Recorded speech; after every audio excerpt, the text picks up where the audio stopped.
Hey y'all, how you doing? Man, I pranked a friend of mine cause it's April Fool's, right? He is sharp as a tack. You can't never trick him. You can't, okay? You just can't. I've even tried to trick him when he's tired. Okay? Where people are like, "Oh, I don't care, whatever," cuz they're tired or they're easy to maneuver. Not him. He's sharp as a tack. So I told him today, pulled out all my acting skills. Get in here now. Now. Pulled out my acting skills and told him I was pregnant. He goes, "What?" I said, "You heard me." He goes, "Oh, how'd that happen?" I said, "Do you want me to explain it to you?" And he goes, "What?"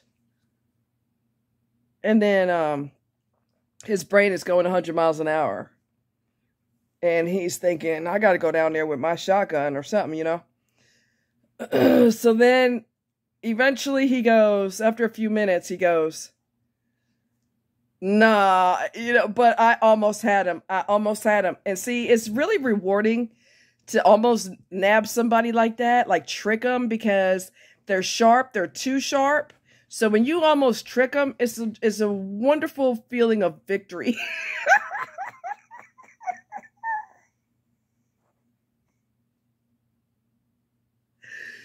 And then I go, "Bye, April Fools." He said, "You almost had me. You almost had me." That's such a major victory for me because you can't trick him. You just can't.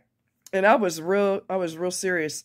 I said, I told him I took a pregnancy test and it's positive. And he's like, "No way. How'd that happen?" You want me to explain it to you? Okay, this is the birds and the bees.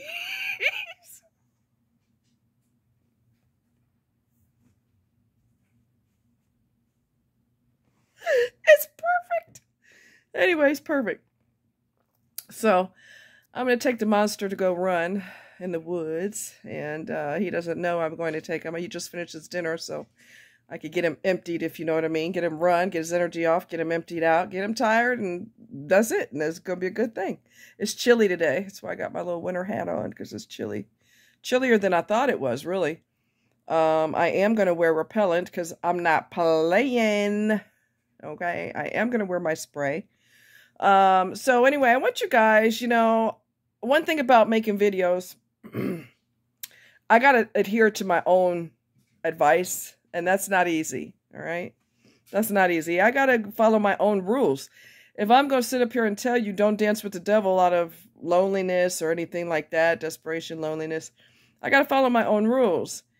And, I sometimes crave family, and I don't mean dysfunctional family. I mean normal people. And I'm not greedy. Give me one normal person, just one. And that seems to be almost impossible. And I thought about taking a trip to South Carolina and addressing her ass. But, when the person has a history of being crazy, they're not going to get uncrazy. This is how they are. And the evil and conniving that she's done over the years, that doesn't just vanish. That is who the hell she is. All the letters I sent to my brother, she intervened on all the letters so that I could not contact him, have no contact. I have his address, though, so. And I've also sent a letter that only he could sign for. I didn't want her signing for the letter because I know how sneaky you are. So I guess he got that letter. I don't know. I told the mailman, made sure that it is certified that he has to be the only person to sign for it and all this because I know how sneaky she is. Never underestimate how crazy a person is. Once they've established, you've already seen the dirt, the grit, and the grime that they are capable of. One thing that you don't want to ever do is underestimate them. Don't underestimate them. Don't ever think, well, they wouldn't take it that far. Oh, yes, the hell they would. Because you've already seen what they've done your entire life. You know what I mean? And she threw my brother under the bus. They lived in the East Coast. Tom and her got divorced a long time ago. And she moved down to South. She talked about Tom like a dog. Talked about him like a goddamn dog. He ain't nothing. He's a piece of shit. You're just like him. You're never going to amount to anything. You're a big fat zero just like your father. Bye, bye, bye, bye, bye, bye, bye. She relocated from the East Coast to be in South Carolina where he's at in case something happens to her. Now, wait a second. Hold it. You know he's a bastard. Of course, you're a bitch, so y'all made a good couple. But anyway, they didn't last. I guess they were trying to out-evil each other, and that doesn't work. It usually blows up.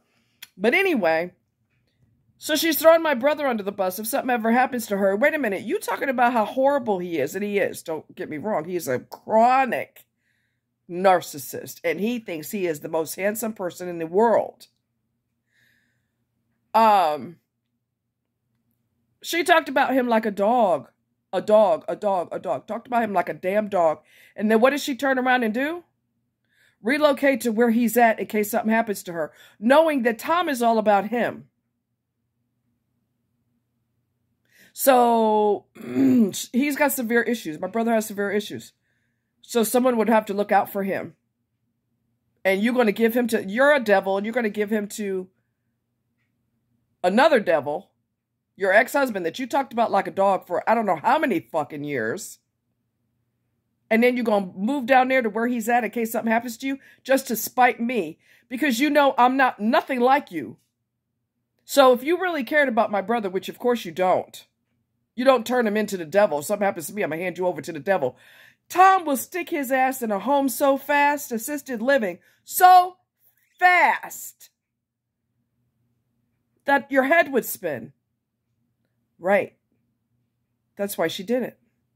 Under the pretense of, I want him to look out for you. You know god dang well he don't look out for nobody but him. She knows that.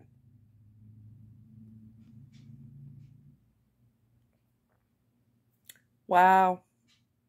So if you think she's 76 years old, if you honestly think she's going to change now because she's getting closer to death's door, that's not going to happen. People go into their impending death, inevitable death with arrogance. Go right ahead. Go right ahead. Well, I don't know. When you look at the person's track record of mental illness, they don't change from that. They don't become a good person. Mental illness is mental illness. You don't recover from that. And her viciousness runs so deep. So deep. You know, she let me get stabbed by my brother while she was the other evil brother. She let me get stabbed by him while she was in the other room pretending that nothing was going on. She has viciously beaten me before. Many, many, many times, and I was never a bad kid. Punched me in my back, tried to dislocate my arm, knocked me down a flight of steps. So she's never going to get an epiphany, and all of a sudden she's a good person. She's mentally ill. There's a difference between... I got to go so I can get him taken care of. But there's a difference between doing bad things your whole life because you're just an ass, and doing bad things your whole life because you're mentally ill and you can't do any better because you're mentally ill. She's mentally ill. And she was a nurse. And she was physically abusing my grandfather, which is her father, while he was dying. No, the bitch ain't never going to get an epiphany and turn into a good person. That's never going to happen.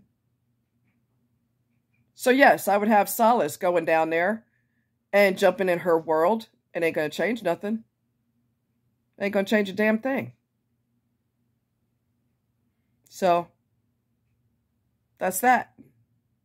But anyway, happy April Fool's Day. And y'all try to do some mischief on somebody you care about. Anyway, y'all take care. Have a good one. Bye.